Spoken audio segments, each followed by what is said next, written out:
From the cradle to a dream. Part vision, part blurry image. That stands before what you stand for and what stands for nothing.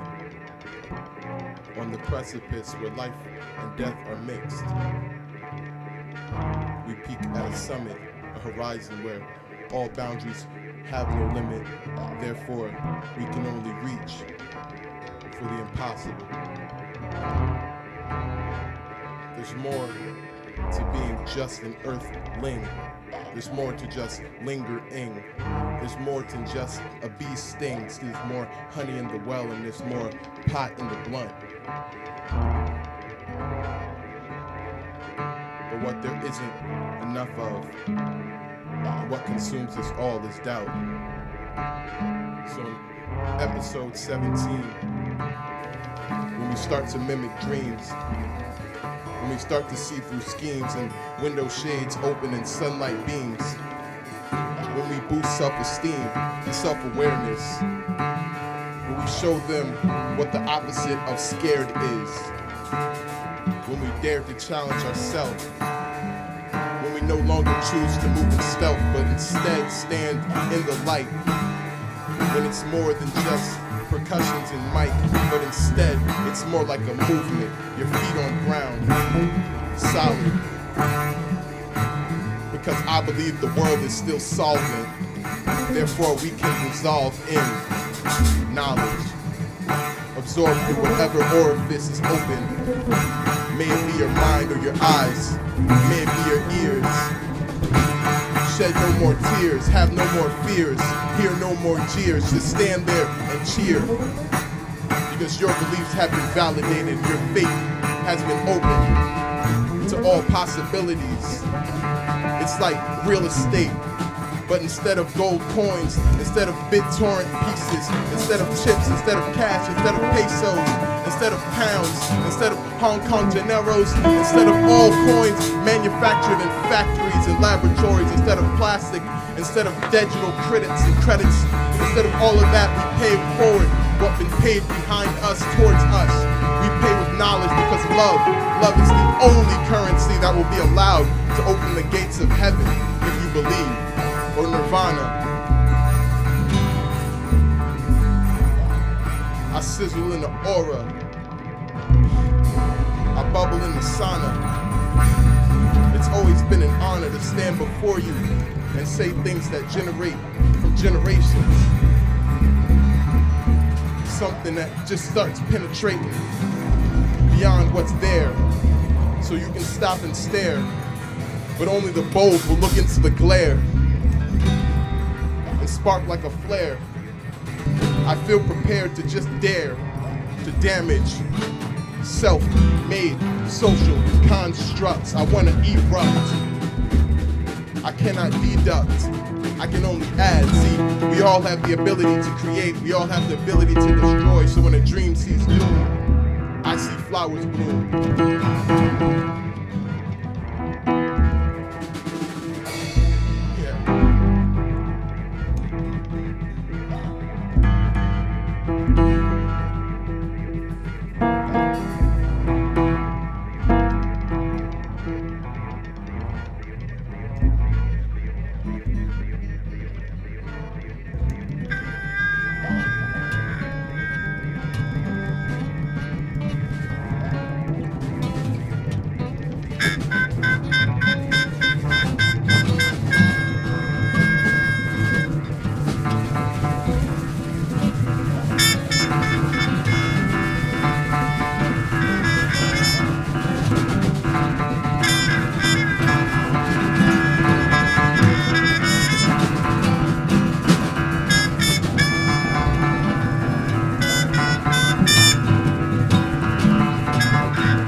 episode 17. Ustream. If you can't watch it live, check out the archive. I mean, it's always buzzing. No. Go ahead, tell your cousin.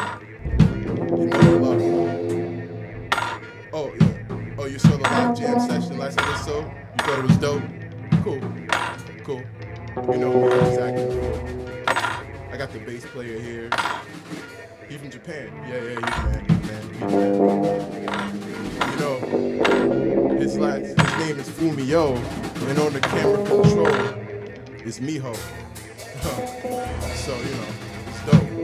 But wait, I'm gonna take it a little further though, because if you want to add another O, I'm sitting next to the bench of Pierrot. Oh, damn. I dropped the mute. No, don't get pissed, cause I got a little bit of piano assist from my homeboy Chris. Yeah, I need none of this. Sulphurbath, episode 17. And I'm feeling alright, cause I'm hearing some percussion being tapped out by my homeboy Mike Ilson. Cause he's ill, son. For real, son. Yeah, I mean, I feel like a pro with this improvised jam stuff because I've been doing it with cool people for a while now. I guess that's just part of the style now, you know? There's something dope and then you go. You pick up the flow. It's electrical. It's like gonna give you a shock from your head to the socks. I mean, it rocks.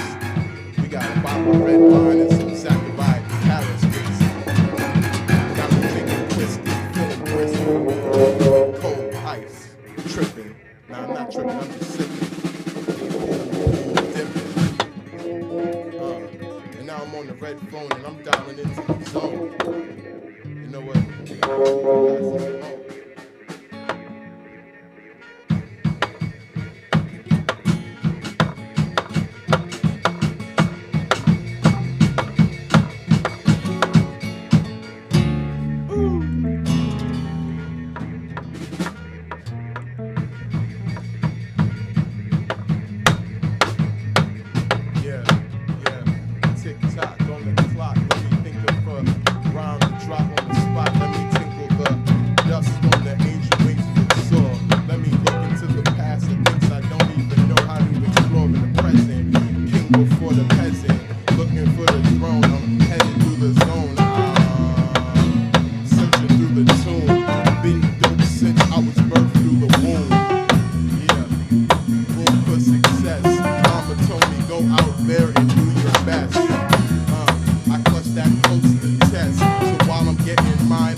Sectors, vectors, deep whispers of secret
reach. Yeah, with speech, no weapons needed. Keep your gun holstered. I cooked it in my roaster with hot flames smoking.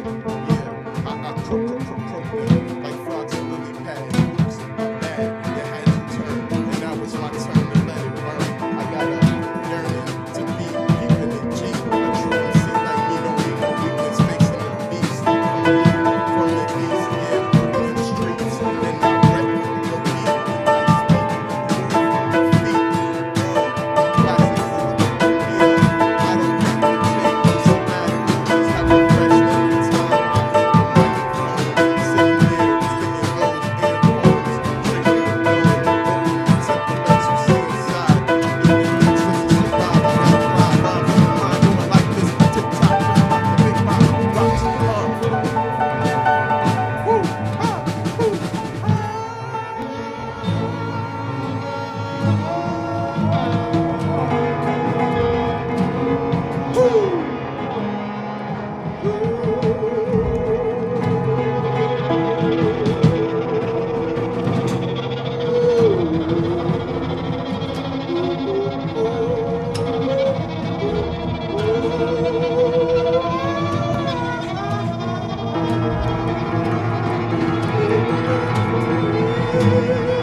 Hi ho, he, fi, fo, phone.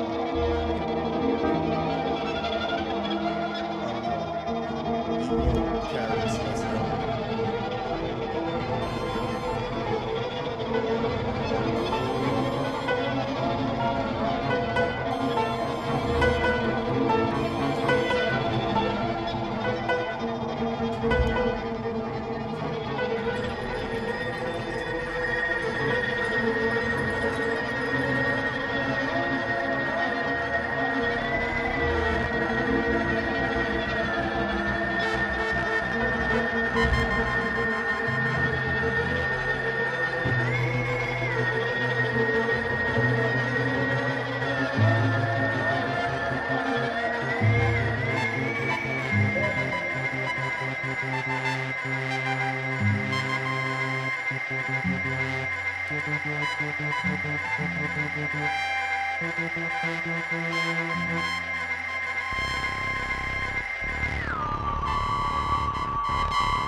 This first tune is called Under the Overpass.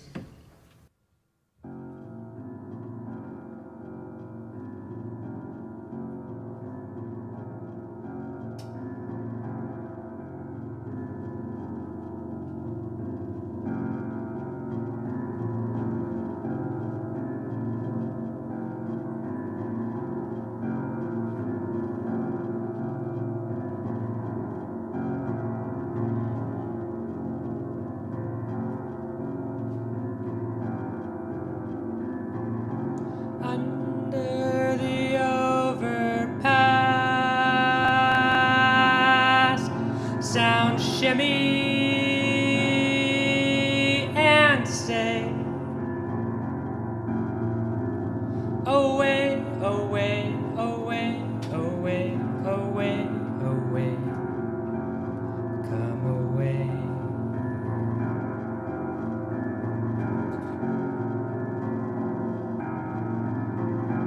Under the overpass, beams buckle and sway. Convey, convey, convey, convey, convey, convey where you're going.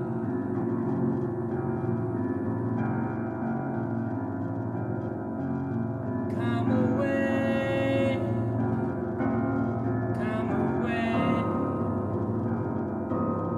come my way.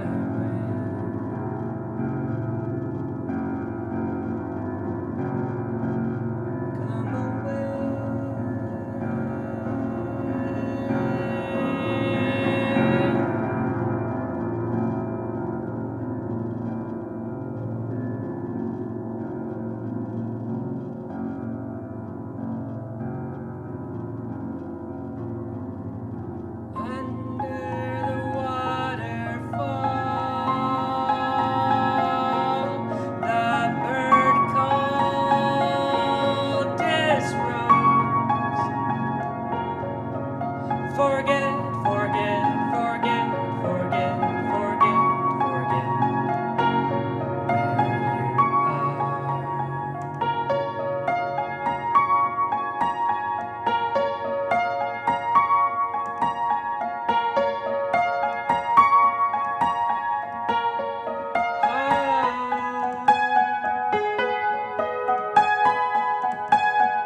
next song is titled Capsule in Space.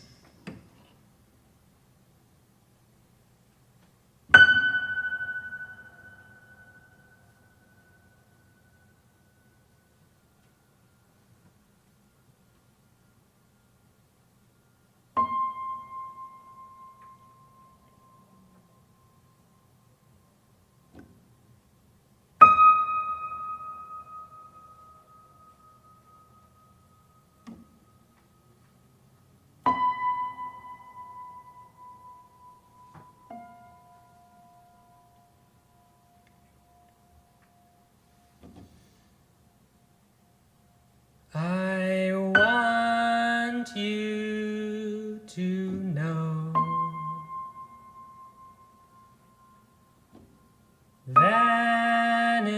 vanishing act, Lou Reed at glass speed.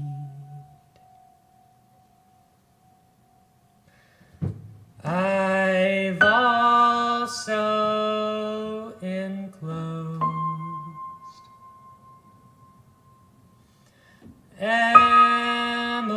Emily's poems, a hymn, some Feldman, in my capsule in space, my capsule in space, my Lord.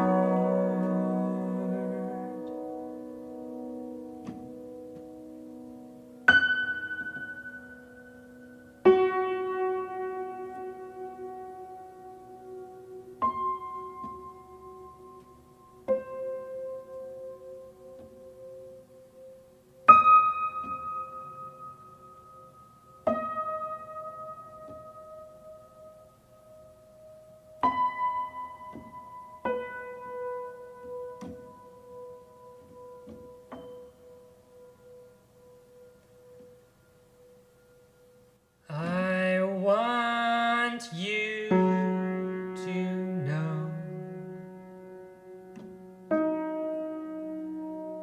that I'm afraid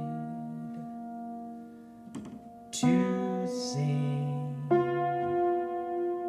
you this song, but need you to know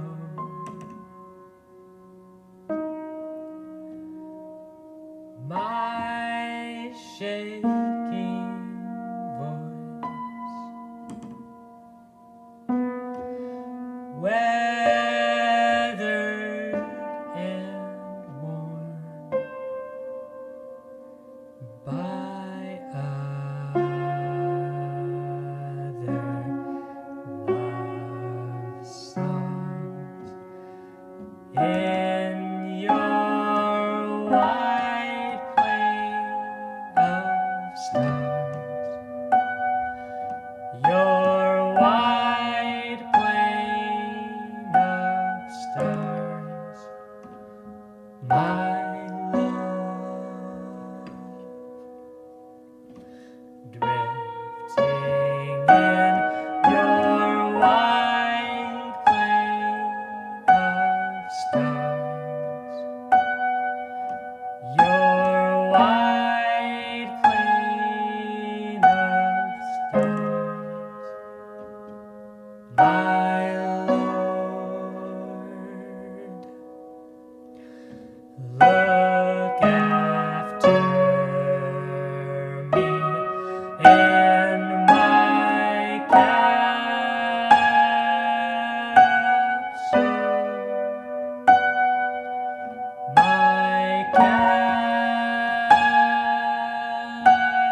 This next song is called Rain on Snow.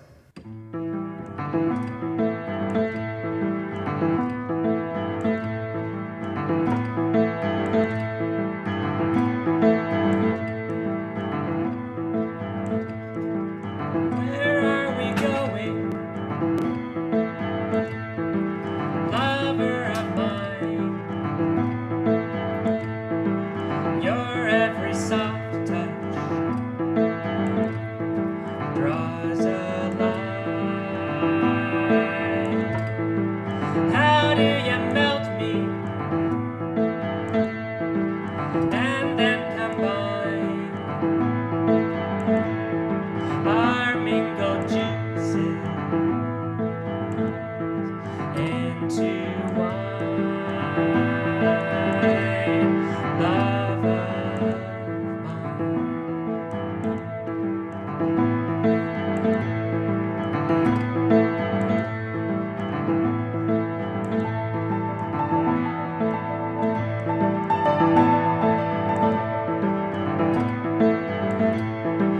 Intoxicate me,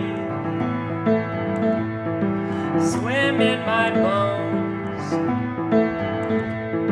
And how do I know that you lead me home? So where are we going? Where will I go? And where will you take me? Do you know? Do you know?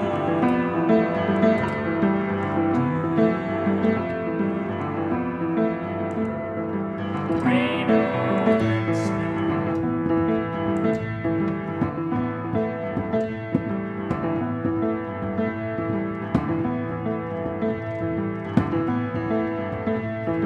Are you a physician? Are you qualified? Will your touch heal some harm inside of me? Inside of me.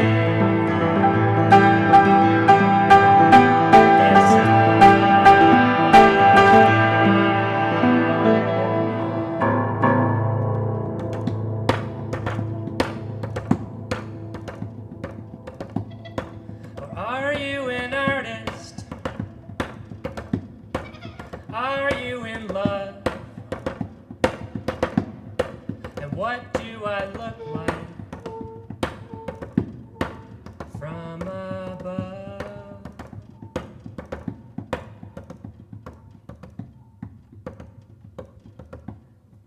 Are you in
for this last song,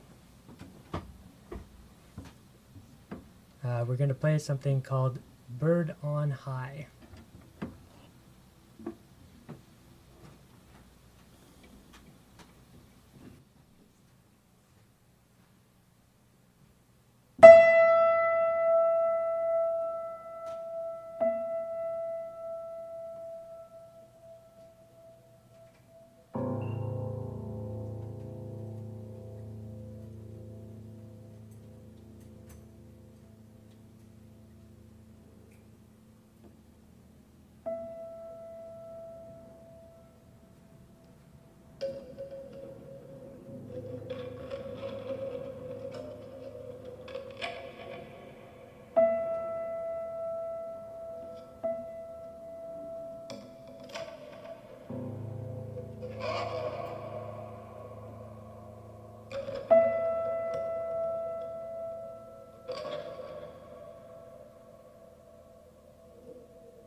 Looking up at the blue, blue sky at you.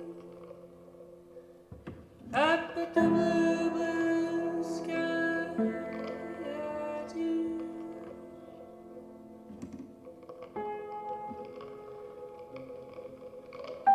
Bird on high.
First of all, I'm really impressed. That sounded really great. It's reminding me of a lot of things that I love, that I really love listening to. And cool.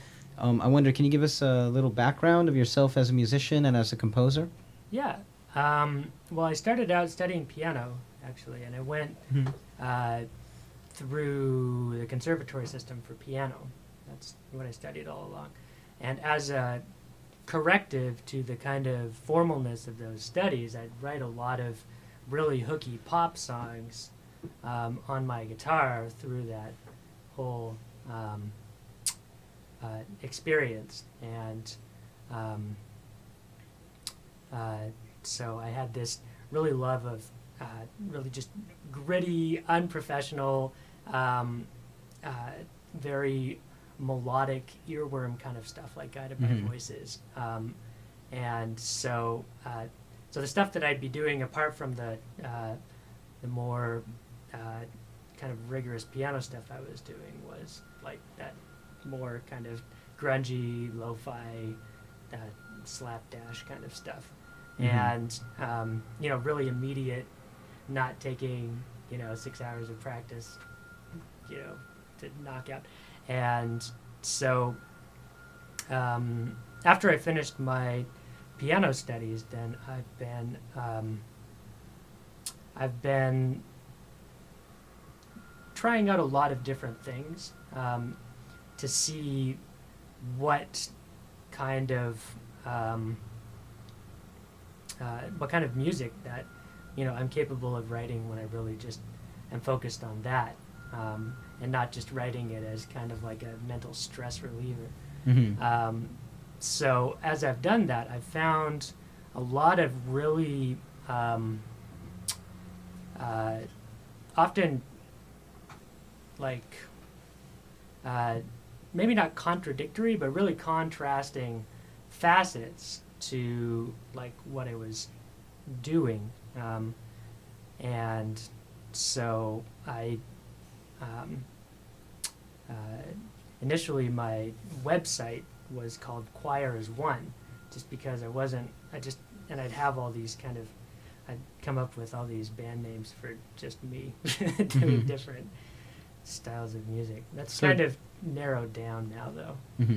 So do you record a lot? Do you have a long history of recordings, or? I do. I wouldn't call myself I do home recording stuff.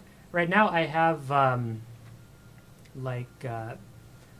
if you go to my website, chriswetstein.com, or actually choiras1.com actually still goes there, then you'll see some stuff from under the heading A Microscope, which is more of the stuff that I was playing tonight, which is a different set of loves that I have. There's not as much Guided by Voices in that. But then I have another one under the heading Glory Land that has more of that self-recording stuff. And I've recorded some of this stuff. I've not been too happy with the results. I think I'm going to be seeking out somebody with on the further planes of expertise than what I have for this stuff. But I enjoy recording stuff where like the fact that you don't know what you're doing and you're making accidents kind of like enhances the music rather than takes away from it. Yeah, I love that lo-fi style of personal recording. We were earlier talking about Smog, Bill Callahan. We were talking about Guided by Voices. There's so many tracks of their music that I would hear in a high-fidelity recording and be like, what is this? This is not what I want. Right. Yeah. And I really love the style of what you were playing tonight. It does seem very personal, and it reminds me a lot of stuff that's very experimental but draws on so many classical formats, something like Gaster del Sol we talked about, David Grubbs, Jim O'Rourke, and John McIntyre working together. There's a lot in there that reminds me of that. We talked about Red Crayola earlier. So it very much intrigues me that you came over earlier and we were talking about, at first I was talking to Fumio and expecting like classical music and let's talk about piano and composition. And then to find out that you're kind of all over the place, that's very cool. I think it's cool that you draw on so many different things. Yeah.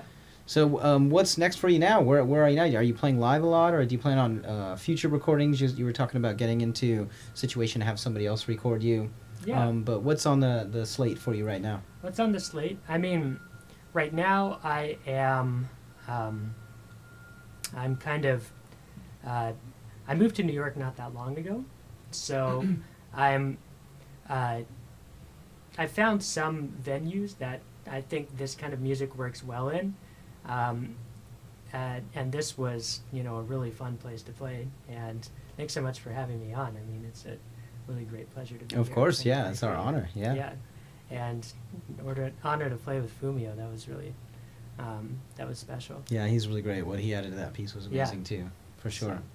So, but yeah, so I play some, and I'm kind of building up my list of places that I think work for this music. Mm-hmm. I remember hearing one of my favorite songwriters, Judy Silk, who wrote this really kind of transcendental or transcendent.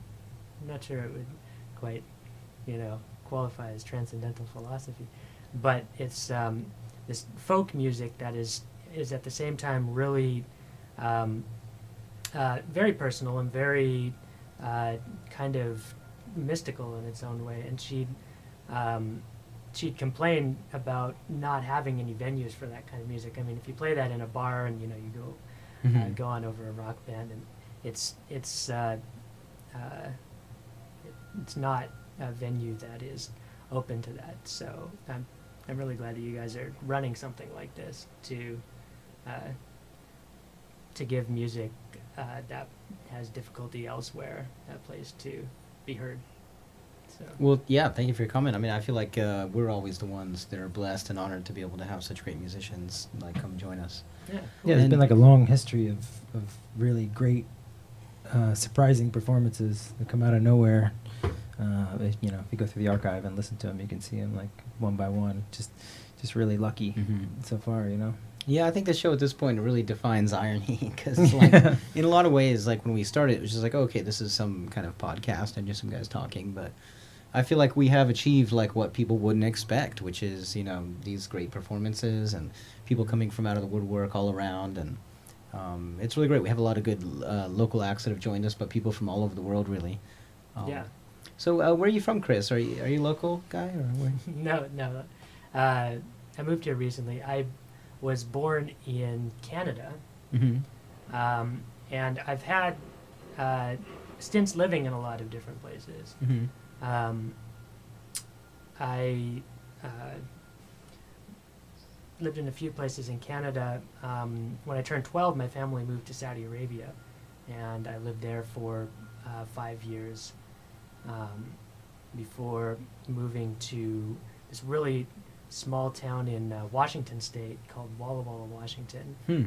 And I did my my college there, and then I moved to Houston, Texas.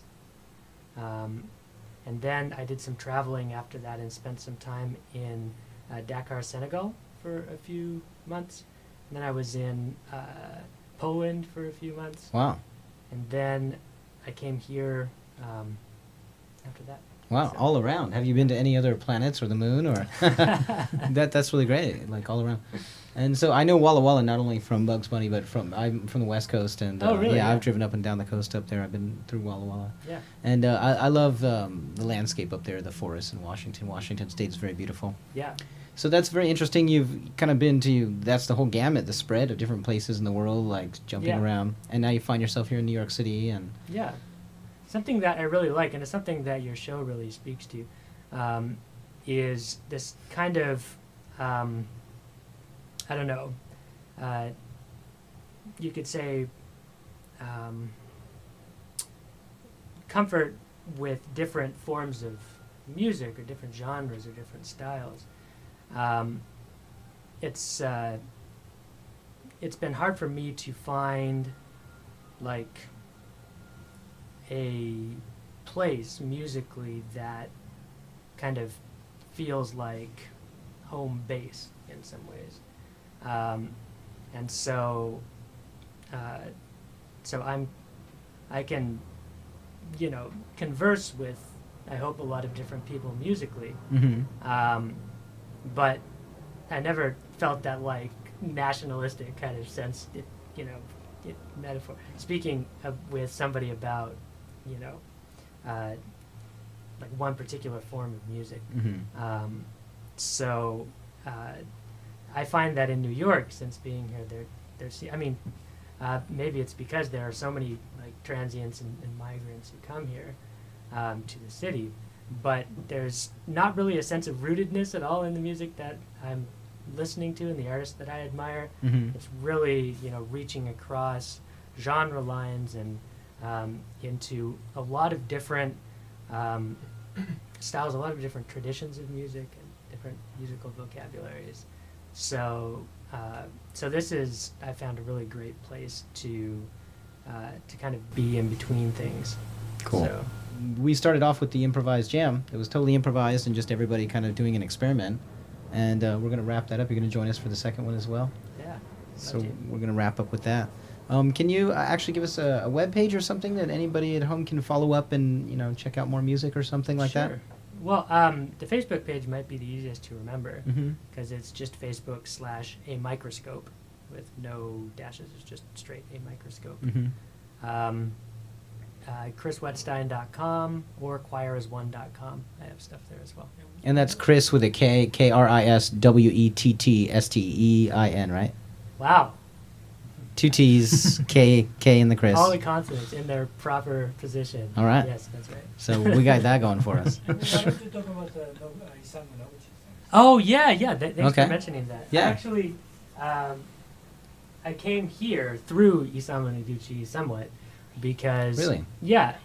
I used to know about... or I used to live very close to Resobox. And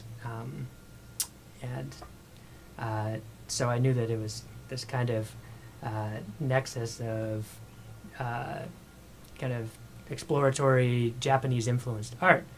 And I kind of lived positioned between that and the Noguchi Museum. Okay. And so the Noguchi Museum, have you been there? I have not. No, we were talking about it earlier today. It's really worth checking out. Yeah. It's really this beautiful space. You go there, I mean, it's surrounded by just like this really industrial part of Long Island City and like, you know, big Costco right there, and you like listen, they have this outdoor sculpture garden, you just hear these big industrial sounds. But the sculptures themselves are really very powerful, and I was really moved by the aesthetic of them, I guess, and just when I look at them, I'm not sure if, you know, they look like they could have been composed, you know, around the time that Stonehenge went up, like a long time ago, or they could have, you know, they could be like futuristic religious monuments, or they could have just come about accidentally. And I love the like ambiguity of that and the way that he would kind of play with his materials and his, you know, working with these different kinds of stone and kind of let the stone speak for itself, you know. And so I was talking to, I brought my girlfriend there and I was enthusing about it to her, and she's like, well, why don't you just write music that's based on this? And so I started doing that. There's one piece in particular, the last two pieces that I played were very directly inspired by two faces of a Noguchi sculpture called Euripides. So to me, his work has just like it resonated really strongly, so I wanted to explore that musically, and so I'm going to be grouping all of my kind of Noguchi inspired compositions and performing them at Resovox hopefully shortly. And but our talks about this radio show came out of our talks about possibly putting on that concert at Resovox. Oh, cool. So, yeah. Well, we will stay tuned. We look forward to seeing that if it happens at Resobox. Yeah. Definitely. We were there last night for Miho Morito's exhibition. I know, yeah. I would have loved And to. that have was done amazing. That's going on till November 1st. If you get a chance, go check that out. Yeah.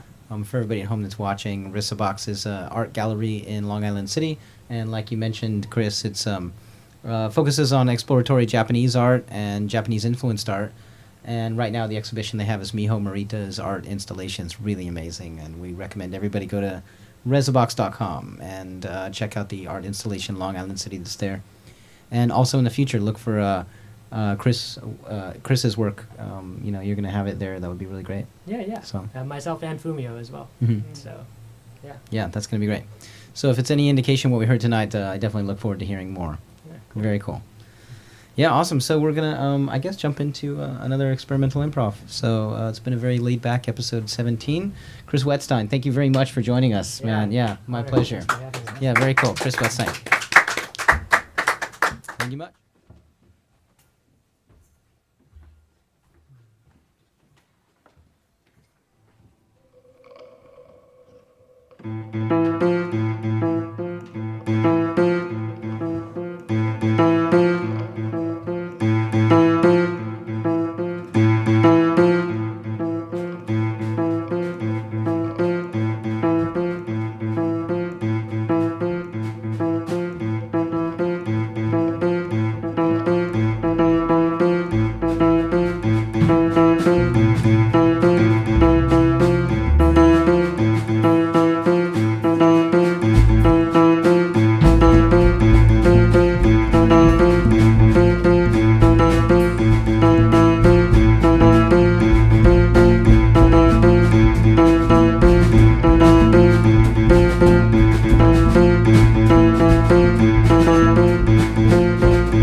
breath of fresh air, an icy glare, a cold stare.